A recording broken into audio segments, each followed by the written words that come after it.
আজকে আমি বানাবো দই ইলিশ। প্রথমে একটু নুন আর একটু হলুদ মাখিয়ে রেখে দেব। এইভাবে নুন হলুদ মাখিয়ে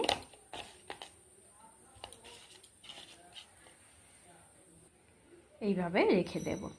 মাছগুলো নুন হলুদ মাখিয়ে নেওয়ার পর এরপর আমি একটা বাটি নিয়ে নেব।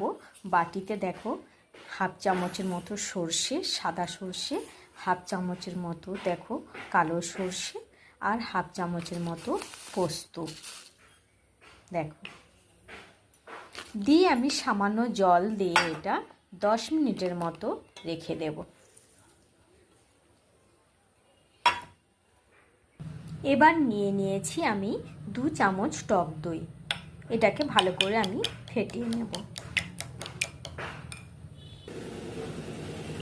আমি এখানে সর্ষে, পোস্ত আর 2 রকমের সর্ষে আছে, কালো সর্ষে, সাদা সর্ষে। তোমরা যত পিস মাছ নেবে সেই মতো আন্দাজ মতো সর্ষে নেবে। আমি হাফ চামচ করে নিয়েছি, আমার বেশি মাছ নেই, 3 পিস মাছ আছে, সেই আন্দাজ মতো করে আমি মাছগুলো নিয়েছি। দেখো এইভাবে সুন্দর করে একদম মিহি করে টক দইটাকে পেস্ট করে নিয়েছি। দেখো আমার সর্ষে পোস্ত দেখো ভেজানো হয়ে গেছে, 10 মিনিটের বেশি হয়ে গেছে। আমি এবার এটাকে বেটে নেব।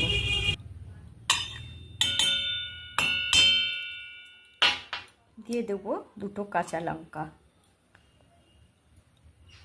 আর দেব সামান্য লবণ, দিয়ে এটা ভালো করে পেস্ট করে নেব।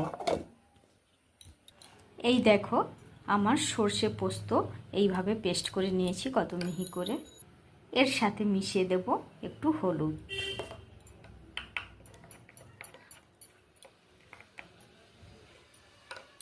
এই মিশ্রণের সাথে দিয়ে দেব টক দইটা যে ফেটিয়ে রেখেছিলাম সেটা দিয়ে দেব, দিয়ে একসাথে এটা ঘেঁটে নেব। মিশ্রণটা আমি টিফিন বক্সে ঢেলে নিয়েছি, দিয়ে বসিয়ে দেব ওপর থেকে মাছগুলো।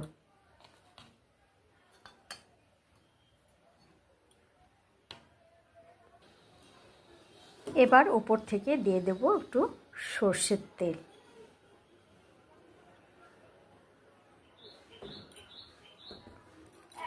আর দিয়ে দেব কাঁচা লঙ্কা, দিয়ে ঢাকনা দিয়ে দেব। ঢাকনা দেওয়ার আগে উপর থেকে 1 চিমটি জাস্ট হালকা করে একটু লবণ দিয়ে দেব, কারণ পেস্টের সাথে আমি লবণ দিয়েছিলাম, তাই অল্প করে দিয়ে দিলাম। দেখো আমি রেডি করে নিয়েছি, করে এই